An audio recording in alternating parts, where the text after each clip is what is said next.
میرے محترم سامعین، قربانی کے متعلق مسائل جاری ہیں، تو انہی مسائل میں سے ایک شرعی مسئلہ یہ آیا ہے کہ اگر کوئی شخص دوسرے آدمی کی طرف سے واجب قربانی کرنا چاہے تو کیا اس سے اجازت لینا ضروری ہے؟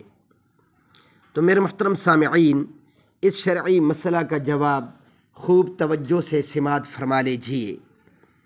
اگر کوئی شخص دوسرے آدمی کی واجب قربانی کرنا چاہے تو اس سے اجازت لینا ضروری ہے، ورنہ اجازت کے بغیر قربانی کرنے کی صورت میں دوسرے کی واجب قربانی ادا نہیں ہوگی۔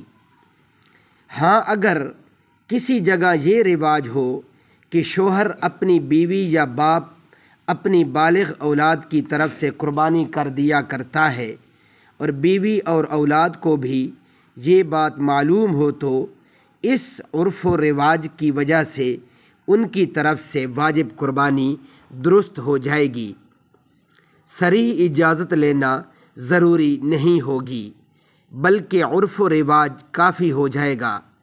اور جہاں پر یہ عرف نہ ہو تو واجب قربانی کے لیے صریح اور صاف طور پر اجازت لینا ضروری ہے، ورنہ واجب قربانی ادا نہیں ہوگی۔